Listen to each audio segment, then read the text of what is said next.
Bon, j'aimerais j'aimerais approfondir quelques petits trucs sur ce sujet. Je sais pas comment l'appeler d'autre que le sujet des véganes, mais en fait ça devrait porter un autre nom. Mais voilà, sur le sujet de l'éthique concernant les êtres vivants. Mais c'est quand même en lien avec l'éthique des véganes.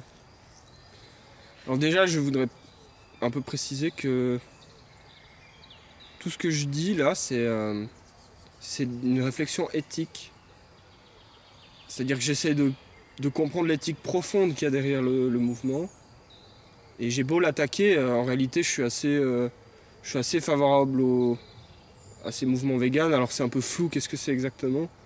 Mais bon, évidemment, ils sont antispécistes.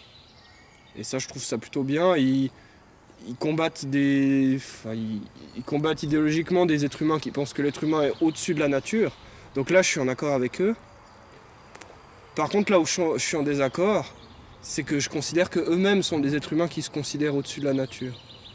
Et je vais redonner quelques exemples pour qu'on puisse peut-être mieux me comprendre. En quoi je trouve que les mouvements véganes, alors peut-être pas tous les véganes, mais en tout cas ce qui ressort du mouvement, me semble être vraiment spéciste en fait. Je pense que c'est spéciste. Alors j'utilise leurs termes, hein. Mais je pense, avec mes termes, je pense que les véganes mettent l'être humain au-dessus de la nature. Par exemple, on peut commencer avec une réflexion, alors l'être humain qui prendrait des poules, voilà, en leur prenant les poules. Un être humain qui prend des poules et qui les exploite, c'est spéciste parce que l'être humain va prendre le pas sur les poules, va se mettre supérieur aux poules et les exploiter. Maintenant, prenons le cas de la fourmi qui exploite les pucerons. C'est-à-dire que la fourmi prend des pucerons, les conditionne, donc change leur environnement, protège les pucerons de dangers qu'il y a dans la nature, donc crée un environnement artificiel pour les pucerons, et exploite, c'est-à-dire profite des pucerons pour se nourrir. Donc c'est ce que l'être humain fait des poules. Il prend la poule, il la met dans un environnement artificiel où elle a des conditions favorables à son développement, et l'être humain profite de la génération de nourriture que la poule fait pour lui. Alors, elle ne le fait pas pour lui, mais le puceron ne fait pas non plus ses déjections sucrées pour la fourmi. Donc la fourmi est dans le rapport que le puceron a avec la fourmi, c'est le même rapport que la poule a avec l'homme. Alors maintenant réfléchissons. Si ce que l'homme fait, c'est mauvais dans notre éthique, c'est-à-dire que c'est spéciste, eh bien il faut considérer que ce que la fourmi fait est spéciste. Donc qu'est-ce qu'on fait? Est-ce qu'on dit que la fourmi n'est pas végane? Est-ce que notre éthique nous dit que la fourmi est une mauvaise chose? Bon, premier cas de figure, voilà, notre éthique nous dit que la fourmi est mauvaise, puisqu'elle exploite un autre être vivant en lui créant des conditions artificielles pour profiter de matière organique qu'elle génère. Donc la fourmi est mauvaise. Voilà, notre éthique nous donne ça. Alors, évidemment, là, ça paraît absurde. Et je pense que tout le monde est d'accord avec ça.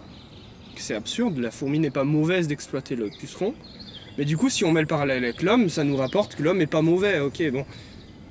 Alors, pour sortir de ce problème, de ce dilemme, on peut dire une chose, et c'est, à mon avis, ce qui ressort, et c'est à ce point-là que les véganes deviennent ethnocentristes, non pas ethnocentristes, anthropocentristes, c'est-à-dire centrés sur l'être humain, et c'est à ce moment-là que les véganes mettent l'être humain au-dessus de la nature, c'est que la réponse, c'est l'homme a le libre arbitre.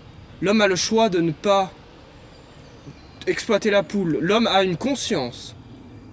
Donc l'homme est coupable de faire du mal à la poule. La fourmi, elle, n'a pas de conscience. Donc elle n'est pas coupable.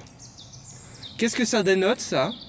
Ça dénote une supériorité intrinsèque, une supériorité profonde de l'être humain, qui est l'être humain est doté de conscience, la fourmi n'est pas dotée de conscience. Et ce décalage, pour moi, c'est du spécisme. J'utilise nouveau leur terme, moi j'aime pas trop ce terme, mais pour moi, ce décalage, c'est mettre l'être humain au-dessus de la fourmi. C'est-à-dire que l'être humain est profondément et naturellement au-dessus de la fourmi. Si l'être humain a une conscience et la fourmi pas. Et ça, moi, je peux pas l'accepter. Et c'est en ça que je ne peux pas considérer... Enfin, c'est en ça que j'ai un problème avec l'idéologie végane qui se veut antispéciste, mais qui génère un schéma de pensée où l'homme est au... Non, alors là, c'est pas l'homme qui est au centre, mais l'homme est au-dessus de la nature. C'est-à-dire l'homme qui est doué de conscience, et donc qui est responsable de ses actes,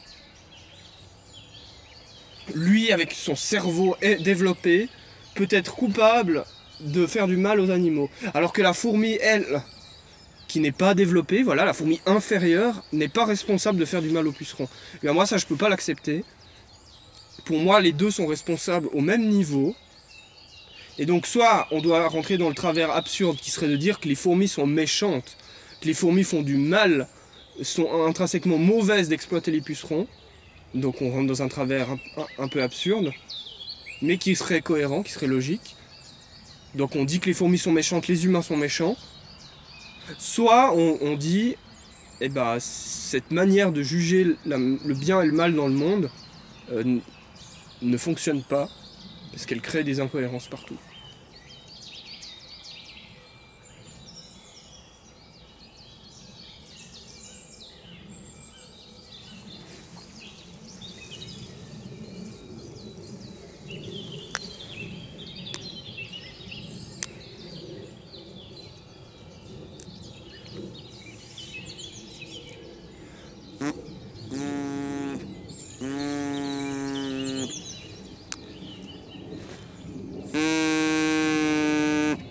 Et personne ne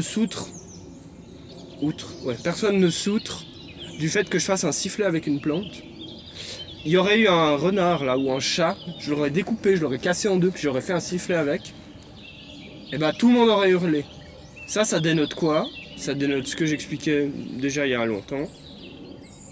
Qu'on place la souffrance, qu'on juge le monde à partir de nos valeurs à nous, de nos codes, de nos informations, et que on n'arrive pas à sentir de la souffrance pour cette plante parce qu'elle est éloignée de nous en fait.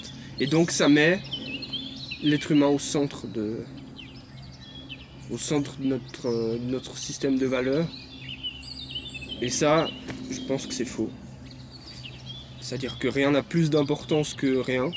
Aucun être vivant n'a plus d'importance qu'un autre, je pense. Si on regarde le monde avec du recul. Par contre, ce qu'on peut faire, c'est accepter notre condition d'être humain. Et donc accepter qu'on voit le monde depuis notre point de vue d'être humain. Et donc rentrer dans une forme de division de l'esprit.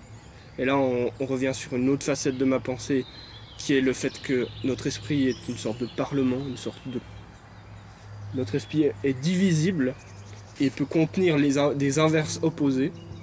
Et donc on doit avoir la puissance d'esprit de percevoir le monde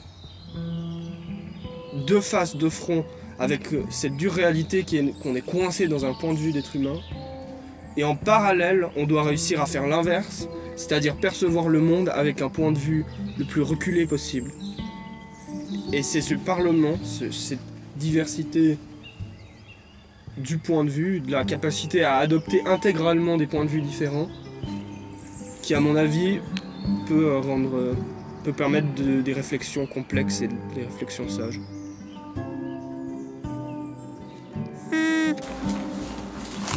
À la maison. Voilà. Ah, voilà. Argos! Il aura même pas vu les poules.